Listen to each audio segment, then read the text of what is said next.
School service commission পরীক্ষার ভূগোল সিলেবাসের ইকোনমিক জিওগ্রাফি বা ইকোনমিক রিসোর্স এই চ্যাপ্টারের এই মাইনিং নিয়ে আজকের ক্লাসটি আমার 5 নম্বর ক্লাস, তাই তো। তো আজকের ক্লাসে প্রথমেই আমরা এই খনিজ তেল সম্পর্কে জেনে নিয়েছিল। ওকে, দেখো, খনিজ তেলের ইংরেজি প্রতিশব্দ পেট্রোলিয়াম আমরা সকলেই জানি, তাই তো। আর এই পেট্রোলিয়াম শব্দটি এসেছে দুটি ল্যাটিন শব্দ থেকে। একটা হচ্ছে পেট্রো, পেট্রো মানে হচ্ছে শিলা, ওকে। আর একটা হচ্ছে অলিয়াম, এই অলিয়াম মানে হচ্ছে অয়েল বা তেল। তার মানে এই পেট্রোলিয়াম মানে কি, পেট্রোলিয়াম মানে হচ্ছে কি শিলা তেল, তাই তো। তার মানে খনিজ তেলকে শিলা তেলও বলা হয়, ওকে। তো এই যে খনিজ তেল কিন্তু আসলে কি বলতো, আসলে হচ্ছে একটি রাসায়নিক যৌগ। তো এই খনিজ তেলের মধ্যে বিভিন্ন অনুপাতে carbon, hydrogen, nitrogen, oxygen, sulphur, বিভিন্ন ধাতু এগুলো থাকে, ওকে। তো এর মধ্যে এই কার্বন আর হাইড্রোজেন এই দুটা উপাদানই সবচেয়ে বেশি পরিমাণে থাকে, আর বাকি উপাদানগুলো খুব সামান্য পরিমাণে থাকে। এই জন্য এই কার্বন আর হাইড্রোজেন এই দুটি উপাদান বেশি থাকে বলে খনিজ তেলকে হাইড্রোকার্বনও বলা হয়। এরপর দেখো যে খনিজ তেলের প্রকৃতি, মিশ্রিত পদার্থের পরিমাণ এবং রং অনুসারে খনিজ তেলকে 3টা শ্রেণীতে ভাগ করা হয়। কিরকম দেখো, একটা হচ্ছে প্যারাফিন যুক্ত তেল, একটা হচ্ছে অ্যাসফাল্ট যুক্ত তেল, আর একটা হচ্ছে মিশ্র তেল, ঠিক আছে। দেখো, এই প্যারাফিন যুক্ত তেল মনে রাখবে, যে তেলে হাইড্রোজেনের পরিমাণ যত বেশি সেই তেল কিন্তু তত উৎকৃষ্ট, ওকে। দেখো, এই প্যারাফিন যুক্ত তেলে কি হয়, এই প্যারাফিন যুক্ত তেলে হাইড্রোজেনের পরিমাণ বেশি থাকে কিন্তু কার্বনের পরিমাণ কম থাকে। হাইড্রোজেনের পরিমাণ বেশি, কার্বনের পরিমাণ কম। এই তেল হালকা এবং এর রং সবুজাভ, ওকে। এর রং হালকা সবুজ, ঠিক আছে। দেখো, এই তেল থেকে gasoline, petrol, diesel, kerosene, paraffin, মোম এগুলো পাওয়া যায়। তার মানে বুঝতেই পারছো যে এই তেলের বাণিজ্যিক মূল্য খুব বেশি। প্রশ্ন হতে পারে কিন্তু যে এই 3 প্রকার তেলের মধ্যে কোন তেলের বাণিজ্যিক মূল্য বেশি। দেখো, এই প্যারাফিন যুক্ত তেলের বাণিজ্যিক মূল্য বেশি, ওকে। এরপর দেখো অ্যাসফাল্ট যুক্ত তেল। দেখো, এই অ্যাসফাল্ট যুক্ত তেল, দেখো এতে কার্বন বেশি, হাইড্রোজেন কম। এখানে কি ছিল, হাইড্রোজেন বেশি, কার্বন কম। আর এখানে কার্বনের পরিমাণ বেশি কিন্তু হাইড্রোজেনের পরিমাণ কম। এর রং কালো, ওকে। এবং এই তেল ভারী ও গাঢ় হয়, ঠিক আছে। এই তেল থেকে মনে রাখবে, এই তেল থেকে মূলত উপজাত দ্রব্য নিষ্কাশন করা হয়। খনিজ তেলের বিভিন্ন উপজাত দ্রব্য পাওয়া যায়। যেমন দেখো, মানে উপজাত দ্রব্যই বেশি পাওয়া যায়, ঠিক আছে। জ্বালানি তেল কিন্তু খুব কম পাওয়া যায়। এই উপজাত দ্রব্য হিসেবে দেখো পিচ, অ্যাসফাল্ট, ন্যাপথা এগুলো খুব বেশি পরিমাণে পাওয়া যায়। আর মনে রাখবে, এই ন্যাপথা হচ্ছে কি বলতো, ন্যাপথা হচ্ছে পেট্রোরসায়ন শিল্পের কি প্রধান কাঁচামাল, ওকে। দেখো, তাহলে যদি প্রশ্ন হয় যে কোন তেল থেকে উপজাত দ্রব্য, খনিজ তেলের উপজাত দ্রব্য বেশি পাওয়া যায়, তাহলে উত্তর কি হবে, কি অ্যাসফাল্ট যুক্ত তেল, ওকে। এবার 3 নম্বর দেখো যে মিশ্র তেল। মিশ্র তেল কি বলতো, মিশ্র তেলে দেখো কার্বন আর হাইড্রোজেনের পরিমাণ সমান থাকে। কি বলছি, মিশ্র তেলে কার্বন আর হাইড্রোজেনের পরিমাণ সমান থাকে। তো এই মিশ্র তেল থেকে জ্বালানি তেল যেমন নিষ্কাশন করা হয়, ঠিক তেমনি বিভিন্ন উপজাত দ্রব্য নিষ্কাশন করা হয়। এই খনিজ তেল আবিষ্কৃত হয় দেখো 1848 সালে, ঠিক আছে। দেখো, আমেরিকা যুক্তরাষ্ট্রের পেনসিলভেনিয়ায় আলেঘনি নদীর তীরে স্যামুয়েল এন কির এই খনিজ তেল আবিষ্কার করেন, ওকে। তিনি এই তেলের, মানে এই খনিজ তেলের নাম দেন সেনেকা অয়েল, ঠিক আছে। দেখো, তো 1848 সালে খনিজ তেলের আবিষ্কার হলেও বাণিজ্যিকভাবে খনিজ তেলের উত্তোলন শুরু হয় কিন্তু 1889 সালে, ঠিক আছে। কি বলছি, খনিজ তেলের বাণিজ্যিকভাবে উত্তোলন শুরু হয় 1889 সালে। কোথায়, ওই পেনসিলভেনিয়ার টিটোসভিলে, ঠিক আছে। আর এই যে অপরিশোধিত খনিজ তেল বা ক্রুড অয়েল, এই ক্রুড অয়েল কিন্তু পরিমাপ করা হয় ব্যারেল এককে। মনে রাখবে, এক ব্যারেল মানে হচ্ছে 191 লিটার। এবার আমরা দেখে নিয়ে চলো যে শিলাস্তরের মাঝে, মাটির তলে শিলাস্তরের মাঝে খনিজ তেল কোথায় কিভাবে অবস্থান করে, ওকে। দেখো, মনে রাখবে পাললিক শিলাস্তরের মাঝে খনিজ তেল অবস্থান করে, ওকে, কিরকম দেখো, মনে করো এই কোনো পাললিক শিলাগুলো পাললিক শিলা স্তরে স্তরে সাজানো আছে, ঠিক আছে। উপরে এই শিলাস্তরটা মনে করো কাদা পাথর বা শেল, আবার নিচের এইটাও মনে করো কাদা পাথর বা শেল, আর মাঝখানে এই শিলাস্তরটা মনে করো চুনা পাথর বা বেলে পাথর, যদি এরকম হয়। আমার দেখো এই শেল আর কাদা পাথর এই দুটা পাললিক শিলা হওয়া সত্ত্বেও এই দুটা কি প্রায় অপ্রবেশ্য শিলা, তাই তো, অপ্রবেশ্য শিলাস্তরের মতোই। তার মানে উপর আর নিচে আছে কি অপ্রবেশ্য শিলাস্তর, কি বলছি, শেল ও কাদা পাথর। আর মাঝখানে আছে দেখো বেলে পাথর বা চুনা পাথর, তার মানে কি বেলে পাথর আর চুনা পাথরটার কি প্রবেশ্য শিলাস্তর। ওকে, তো এবার এই প্রবেশ্য শিলাস্তরে যদি জল তেল যাই সঞ্চিত হোক না কেন, সেই জল কিন্তু বা তেল কিন্তু কি বেরিয়ে যেতে পারবে না, তাই তো। কেন? কারণ নিচে অপ্রবেশ্য, উপরেও অপ্রবেশ্য শিলাস্তর। ওকে, আর মনে করো এই শিলাস্তরে এরকম ভাঁজ পড়েছে, শিলাস্তরে এরকম ভাঁজ পড়েছে, তাহলে ভাঁজ পড়লে ভাঁজের এই অংশটা কি ঊর্ধ্বভঙ্গ, তাই তো। মনে রাখবে পৃথিবীর বেশিরভাগ খনিজ তেল পাললিক শিলাস্তরের ঊর্ধ্বভঙ্গে অবস্থান করে। কি বলছি, পৃথিবীর বেশিরভাগ খনিজ তেল পাললিক শিলাস্তরের ভাঁজযুক্ত পাললিক শিলাস্তরের কি ঊর্ধ্বভঙ্গে অবস্থান করে। ওকে, দেখো তো এইখানে তেল আছে। এবার দেখো শুধুমাত্র তেল থাকে না, কিন্তু এখানে বিভিন্ন গ্যাস থাকে, তেল থাকে এবং জল থাকে। তাহলে এই প্রবেশ্য শিলাস্তরের তেল জল গ্যাস এগুলো আছে। এবার কোনটা উপরে থাকবে বুঝতেই পারছো, কোনটা থাকবে, যেটা হালকা সেটা উপরে থাকবে। তো এই ঊর্ধ্বভঙ্গে সবচেয়ে উপর অংশে দেখো এখানে থাকে হচ্ছে গ্যাস, ঠিক আছে। এবার গ্যাসের চেয়ে তেলটা কিছুটা ভারী, আবার তেল জলের চেয়ে হালকা, ফলে এই মাঝখানে এখানে থাকে খনিজ তেল, ঠিক আছে। আর এর নিচে জল যেহেতু ভারী, ফলে সবার নিচে জল অবস্থান করে। বোঝা গেল কি বলছি? দেখো তো ঊর্ধ্বভঙ্গের যে অংশে, ঊর্ধ্বভঙ্গের পাললিক শিলাস্তরের ঊর্ধ্বভঙ্গের যে অংশে তেল সঞ্চিত থাকে, ঠিক আছে, সেই অংশটাকে ওয়েল পুল বলে। মনে রাখবে কিন্তু, কি বলছি, ওয়েল পুল, তাই তো। তাহলে পাললিক শিলাস্তরের ঊর্ধ্বভঙ্গের যে অংশে তেল সঞ্চয় থাকে সেই তেলটাকে বলা হয়, সেই সঞ্চয়টাকে বলা হয় ওয়েল পুল। ওকে, এবার দেখো, এবার মনে করো এখানে তেল সঞ্চয় আছে, যদি খুব সামান্য পরিমাণে তেল সঞ্চয় থাকে, ঠিক আছে, কি বলছি, খুব সামান্য পরিমাণে তেল সঞ্চয় আসে, তাহলে কি সেই তেল উত্তোলন করলে কি লাভজনক নাও হতে পারে। তেলের সঞ্চয় আছে ঠিকই, কিন্তু লাভজনক হচ্ছে না, উত্তোলন করলে পরে সেটা লাভজনক হচ্ছে না। ওকে, কিন্তু যদি প্রচুর পরিমাণে তেল সঞ্চয় থাকে, যা উত্তোলন করলে উত্তোলন বাণিজ্যিকভাবে উত্তোলন করলে লাভজনক হবে, তাহলে সেই তেল কি করা হবে, সেই তেল উত্তোলন করা হবে, তাই তো। তাহলে এই বাণিজ্যিকভাবে উত্তোলনযুক্ত খনিজ তেলের যে ভান্ডার, এই ভান্ডারটাকে অয়েল ট্রেপ বলে। বোঝা গেল কি বলছি? তাহলে একটা অয়েল পুল, একটা অয়েল ট্রেপ, একই জিনিস। অয়েল পুল যে তেলটা আছে, তেলের সঞ্চয়টা হচ্ছে অয়েল পুল, আর ওই তেলটাকে যদি উত্তোলনের উপযোগী হয়, উত্তোলন করলে যদি লাভজনক হয়, তখন সেই সঞ্চয়টাকেই বলা হয় কি অয়েল ট্রেপ। এবার আমরা পৃথিবীব্যাপী খনিজ তেলের উত্তোলন সম্পর্কে জেনে নিয়ে চলো, ঠিক আছে। দেখো পৃথিবীতে খনিজ তেলের সঞ্চয় আর উত্তোলনকারী যেসব দেশ আছে, সেই দেশগুলোকে 5টি বলয়ে ভাগ করা হয়। কি কি দেখো 5টি বলয়, একটা হচ্ছে মধ্যপ্রাচ্য বলয়, একটা হচ্ছে আমেরিকান বলয়, একটা হচ্ছে ইউরোপীয় বলয়, একটা সুদূর প্রাচ্য বলয়, একটা হচ্ছে উত্তর ও মধ্য আফ্রিকা বলয়। এবার এই কোন বলয়ে কোন কোন দেশ অবস্থান করছে দেখে নাও। দেখো যে মধ্যপ্রাচ্য বলয়ে দেখো আছে সৌদি আরব, ঠিক আছে, Iraq, Qatar, Oman, Bahrain, Syria, Jordan, UAE, Kuwait. তো এই দেশগুলো আছে কি মধ্যপ্রাচ্য বলয়, ঠিক আছে। এর মধ্যে এই মধ্যপ্রাচ্য বলয়ের সৌদি আরব পৃথিবীতে খনিজ তেল উত্তোলনে বর্তমানে 2য় স্থান অধিকার করে, মনে রাখবে, ঠিক আছে। আর এই সৌদি আরবের ঘাওয়ার খনিটি হচ্ছে পৃথিবীর মধ্যে স্থলভাগের বৃহত্তম তেল খনি, প্রশ্ন হতে পারে কিন্তু। ওকে, আর সাফানিয়া হচ্ছে এই সৌদি আরবের সাফানিয়া হচ্ছে পৃথিবীর মধ্যে বৃহত্তম সামুদ্রিক তেল খনি, ঠিক আছে। আর এই সৌদি আরামকো হচ্ছে পৃথিবীর বৃহত্তম খনিজ তেল উত্তোলক সংস্থা, যেটি সরকারি বা রাষ্ট্রায়ত্ত সংস্থা, ঠিক আছে। এরপর দেখো এই যে কিরকুক হচ্ছে ইরাকের বৃহত্তম তেল খনি, আর বসরা হচ্ছে ইরাকের বৃহত্তম তেল শোধনাগার, ঠিক আছে।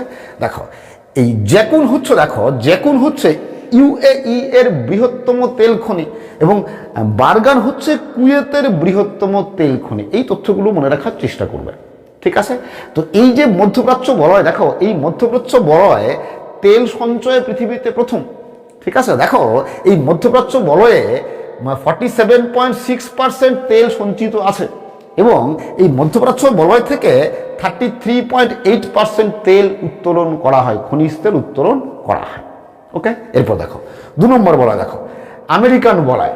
ঠিক আছে, দেখো আমেরিকান বলয়ে কোন কোন দেশ আছে, দেখো যে USA, Canada, Mexico, Venezuela, Colombia, Brazil, Argentina, Peru, এই দেশগুলো আছে আমেরিকান বলয়ে। ঠিক আছে, তো এই আমেরিকান বলয়ের মধ্যে দেখো এই ইউএসএ বর্তমানে খনিজ তেল উত্তোলনে পৃথিবীতে প্রথম স্থান অধিকার করে। মনে রাখবে, কিন্তু আগে কিন্তু প্রথম স্থান ছিল না, কিন্তু বর্তমানে ইউএসএ খনিজ তেল উত্তোলনে প্রথম স্থান অধিকার করে। আর এই ভেনেজুয়েলা, মনে রাখবে, সঞ্চয়ের দিক থেকে, খনিজ তেলের সঞ্চয়ের দিক থেকে ভেনেজুয়েলা পৃথিবীতে প্রথম। প্রশ্ন হতে পারে মানে কোন দেশ খনিজ তেল সঞ্চয়ে পৃথিবীতে প্রথম স্থান অধিকার করে, তার উত্তর কি হবে? ভেনেজুয়েলা। ঠিক আছে, আর দেখো পুডোহ বে, ইউএসএর পুডোহ বে হচ্ছে ইউএসএর বৃহত্তম তেল খনি। ঠিক আছে, তো এই যে আমেরিকান বলয়ে, দেখো এই আমেরিকান বলয়ে 32.8% তেল সঞ্চিত আছে এবং এই আমেরিকান বলয় থেকে পৃথিবীর মোট উত্তোলিত তেলের দেখো 29.3% তেল উত্তোলন করা হয়। ঠিক আছে, এরপর দেখো 3 নম্বর ইউরোপীয় বলয়। এই ইউরোপীয় বলয়ের মধ্যে দেখো কোন কোন দেশ আছে, দেখো Russia, Ukraine, Romania, Norway, UK, France, Germany, এই দেশগুলো আছে এই ইউরোপীয় বলয়ে।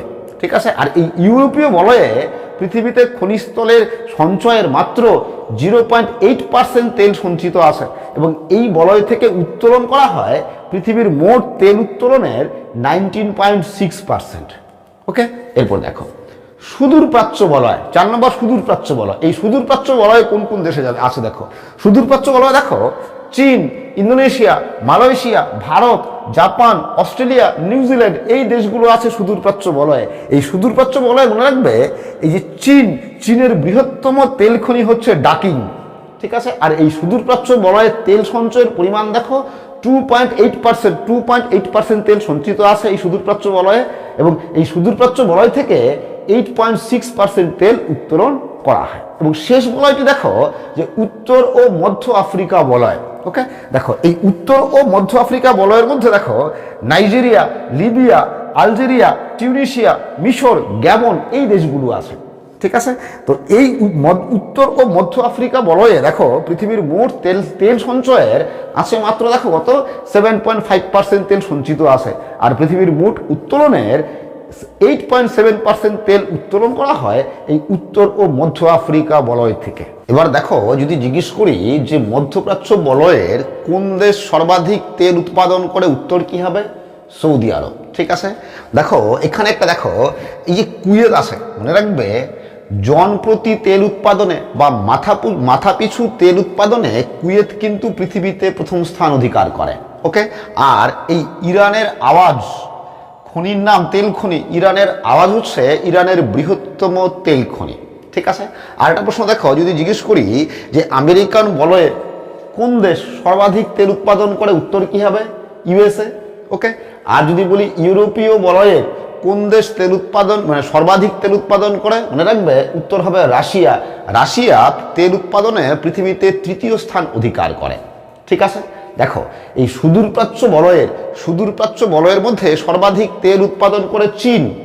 ওকে, আর উত্তর ও মধ্য আফ্রিকা বলয়ের সর্বাধিক তেল উৎপাদন করে লিবিয়া। এটাও কিন্তু প্রশ্ন হতে পারে যে উত্তর ও মধ্য আফ্রিকা বলয়ের মধ্যে কোন দেশ সর্বাধিক তেল উৎপাদন করে, উত্তর কি হবে? লিবিয়া। আবার দেখো যে খনিজ তেল রপ্তানিতে পৃথিবীতে প্রথম স্থান অধিকার করে সৌদি আরব। মনে রাখবে কিন্তু প্রশ্ন হতে পারে যে খনিজ তেল রপ্তানিতে কোন দেশ পৃথিবীতে প্রথম স্থান অধিকার করে, উত্তর কি হবে? সৌদি আরব।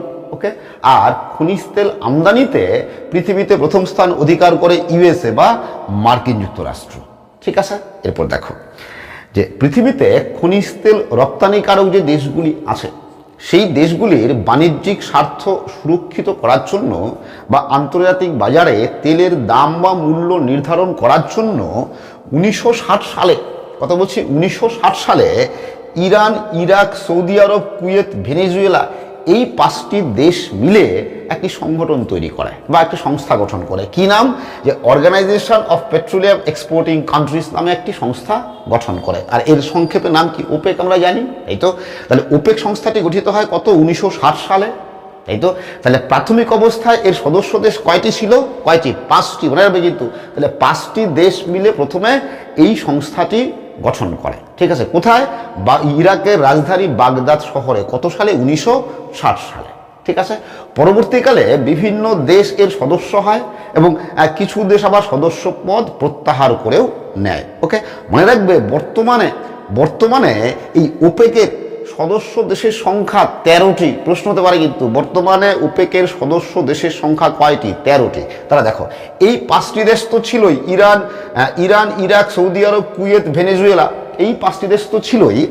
এর সঙ্গে দেখো Algeria, Angola, Congo, Guyana, Libya, Gabon, Nigeria, UAE, এই হচ্ছে মোট 13টি দেশ বর্তমানে ওপেকের সদস্য, ঠিক আছে? মনে রাখবে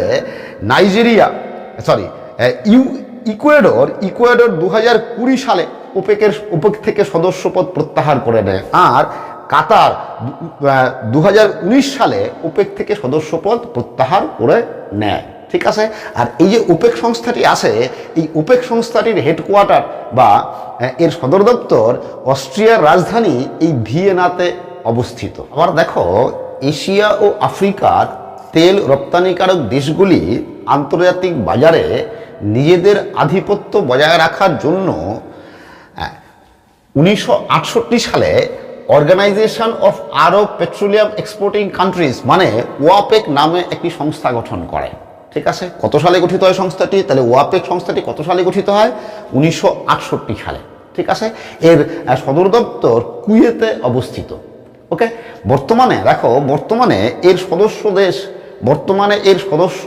11টি। কোন কোন দেশ? দেখো, যে আলজেরিয়া, বাহরিন, মিশর, ইরাক, কুয়েত, লিবিয়া, কাতার, সৌদি আরব, সিরিয়া, ইউএই, তিউনিসিয়া, এই 11টি দেশ বর্তমানে এই ওয়াপেকের সদস্য। এই তিউনিসিয়া 1987 সালে একবার সদস্যপদ প্রত্যাহার করে নেয়, তারপরে আবার সদস্যপদ গ্রহণ করে। তাহলে বর্তমানে ওয়াপেকের সদস্য দেশ কয়টি? 11টি। ওকে, এবার এর মধ্যে দেখো যে Algeria, Iraq, Kuwait, Libya, Saudi Arab, UAE, এই কটা দেশ কি ওপেকেরও সদস্য, আবার ওয়াপেকেরও সদস্য। এবার আমরা ভারতের খনিজ তেল উত্তোলন সম্পর্কে জেনে নিই, চলো, ঠিক আছে? দেখো, ভারতে কিন্তু খনিজ তেলের উত্তোলন খুবই সামান্য। ভারত খনিজ তেল উত্তোলনে পৃথিবীতে কোনো উল্লেখযোগ্য স্থান অধিকার করে না, ঠিক আছে? কিন্তু মনে রাখবে, খনিজ তেল কনজামশনের দিক থেকে বা ব্যবহারের দিক থেকে ভারত পৃথিবীতে 3য় স্থান অধিকার করে। তাহলে দেখো, ব্যবহার বেশি, এই তো কনজামশন বেশি, কিন্তু উৎপাদন কম। ফলে কি হবে? বেশিরভাগ খনিজ তেল বিদেশ থেকে আমদানি করতে হয়। ওকে, ভারতের প্রায় যা তেল প্রয়োজন হয় তার 70% তেলই বিদেশ থেকে আমদানি করতে হয়। ওকে, বিদেশ থেকে বলতে মূলত মধ্যপ্রাচ্যের দেশগুলি থেকে ভারত খনিজ তেল আমদানি করে, ঠিক আছে? তো ভারতে যে খনিজ তেল উত্তোলক অঞ্চল আসে, সেই অঞ্চলকে 5টি ভাগে ভাগ করা হয়। কি কি? দেখো, একটা হচ্ছে পশ্চিম উপকূলীয় সামুদ্রিক তেল ক্ষেত্র, আরেকটি গুজরাট তেল ক্ষেত্র, উত্তর পূর্ব ভারতের তেল ক্ষেত্র, করমণ্ডল উপকূলীয় তেল ক্ষেত্র, আর রাজস্থান অঞ্চল। ওকে, দেখো, এই যে পশ্চিম উপকূলীয় সামুদ্রিক তেল ক্ষেত্র, সমুদ্রের তলদেশ থেকে তেল উত্তোলন করা হয়। এই সামুদ্রিক তেল ক্ষেত্র থেকেই 51% ভারতে যা তেল উত্তোলিত হয় তার 51% তেলই উত্তোলন করা হয় এই পশ্চিম উপকূলীয় সামুদ্রিক তেল ক্ষেত্র থেকে, ঠিক আছে? তো এই পশ্চিম উপকূলীয় সামুদ্রিক তেল ক্ষেত্র কোথায় আছে তোমরা জানো, তাই তো? যে মুম্বাই শহর থেকে 110 কিলোমিটার দক্ষিণ পশ্চিমে আরব সাগরের মাঝে এই মুম্বে হাই হচ্ছে ভারতের বৃহত্তম তেল ক্ষেত্র। প্রশ্ন হতে পারে কিন্তু, যে ভারতের বৃহত্তম তেল ক্ষেত্র কোনটি? তাহলে উত্তর কি হবে? বোম্বে হাই, ঠিক আছে?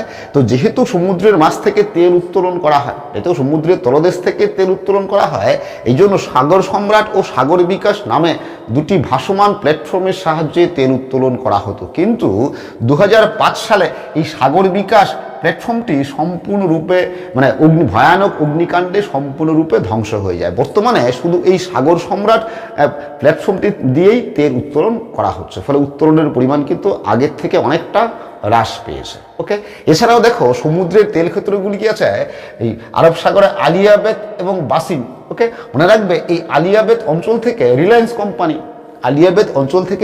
কোম্পানি তেল উত্তোলন করে। ঠিক আছে, এবার এই মুম্বাই আলিয়াবেত বাসিনের কি কি তেল খনি আছে সেগুলো তোমরা ক্লাস 11-এর বই থেকে পড়ে নিও। ওকে, দেখো এরপরে গুজরাট।